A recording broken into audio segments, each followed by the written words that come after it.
Hoje a gente vai mergulhar fundo no universo dos agentes de inteligência artificial. E olha, não é só para entender o que eles são. A gente vai literalmente desmontar a arquitetura, entender os padrões que fazem o software parar de só responder e começar a agir de verdade, por conta própria. Vamos da ideia até a ação. Essa é a grande virada de chave, né? Como é que a IA dá esse salto de ser um assistente passivo, que só responde o que a gente pede, para se tornar um agente autônomo, que de fato faz as coisas? É uma mudança de paradigma gigantesca que transforma o software num colaborador de verdade. E é exatamente isso que a gente vai entender agora. Então, vamos começar pelo começo, direto ao ponto. Afinal, o que é um agente de IA? Bom, a melhor forma de pensar nisso é como o cérebro da operação, sabe? O centro de comando que não só processa informação, mas que orquestra tudo o que acontece de forma autônoma. Olha só, a definição mais formal já dá as pistas principais. Um agente é basicamente um software que consegue fazer três coisas. Ele percebe o ambiente ao redor, decide o que fazer a seguir e, por fim, executa as ações. E a palavra-chave aqui, a que muda tudo, é autônoma. Ele não fica parado esperando o próximo comando. Ele tem um objetivo e vai trabalhar ativamente para chegar lá. E essa ideia de autonomia, olha, é uma mudança de paradigma enorme. Pensa bem. Antes, a gente precisava programar cada passo, dar cada instrução de forma explícita. Agora a gente está na era da delegação. A gente simplesmente diz o que a gente quer, o objetivo final e o agente que se vira para descobrir como chegar lá. Ok, e o que está no coração de um agente desses hoje em dia? O motor dele é um modelo de linguagem grande, o famoso LLM. Mas atenção! É super importante entender uma coisa. O LLM não é o agente inteiro. Ele é o motor de raciocínio, a parte que pensa. É o LLM que vai interpretar o objetivo, que vai quebrar em passos e que vai formular a estratégia. Só que, um motor sozinho não leva um carro a lugar nenhum. Precisa de todo um sistema em volta para ele operar. E é aqui que entra o ciclo principal do agente.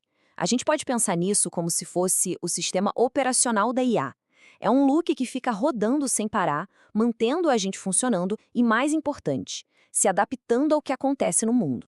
E esse ciclo funciona basicamente em três fases. Primeiro, planejar. É aqui que o agente pega um objetivo meio abstrato e transforma num plano de ação passo a passo. Depois, claro, vem a parte de executar. Ele vai interagir com o mundo lá fora usando o que a gente chama de ferramentas. E o mais importante de tudo, depois de agir, ele precisa aprender. Ele observa o resultado, vê o que deu certo, o que deu errado e ajusta a estratégia. E esse ciclo, ele não para. Mas espera lá, o que são essas ferramentas que a gente falou? Bom, se o LLM é o cérebro, as ferramentas são as mãos e os braços do agente. Elas são a ponte que conecta o pensamento com a ação no mundo real. Na prática, a gente está falando de quê? De APIs, de acesso a um banco de dados, qualquer coisa que permita ao agente, sei lá, mandar um e-mail, fazer uma busca na internet, salvar um arquivo. São elas que dão poder de ação para o agente. Ok, então vamos recapitular. O agente já tem um cérebro, que é o LLM, e já tem as ferramentas para agir. A pergunta de $1 milhão é: como ele decide qual ferramenta usar e em que momento? É aí que a coisa fica interessante. Entram em cena os padrões de raciocínio avançado, que são as diferentes maneiras que o agente pode pensar para resolver um problema.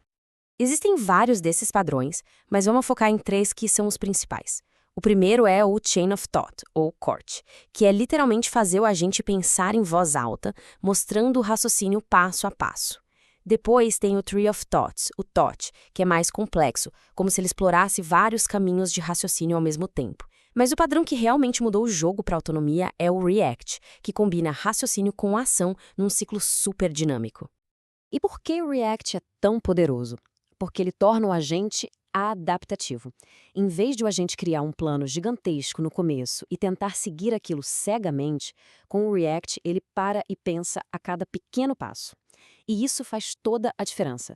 Permite que ele reaja a informações novas, que ele mude de rota se alguma coisa não sair como planejado. Essa é a verdadeira chave para a autonomia. E o mais legal é que o microciclo do React é super simples e elegante. Funciona assim. Tudo começa com pensamento. O agente pensa, ok, com base no que eu sei até agora, qual é o meu próximo passo lógico? Esse pensamento leva a uma ação, tipo usar uma ferramenta de busca. Imediatamente depois da ação, vem a observação. O agente analisa, beleza, o que foi que essa busca me trouxe de informação nova? E essa observação alimenta o próximo pensamento. É esse ciclo contínuo de pensar, agir e observar que dá o poder todo. Beleza, até aqui a gente viu a teoria, o conceito. Mas para levar isso para o mundo real, para construir aplicações que são de fato robustas, a gente precisa de mais algumas peças nesse quebra-cabeça. Vamos dar uma olhada agora nos componentes avançados, aqueles que garantem que os agentes funcionem de forma segura e bem coordenada. Pensa assim, um agente sozinho já é bem poderoso. Agora imagina uma equipe de agentes trabalhando juntos. Aí a coisa fica revolucionária. É exatamente isso que a orquestração faz. É a arte de coordenar vários agentes, cada um com uma especialidade diferente, para resolver um problema bem mais complexo. É como montar um time de marketing digital totalmente autônomo, por exemplo. E já existem frameworks como o CrewAI e o LangGraph que ajudam a gente a gerenciar essa colaboração toda.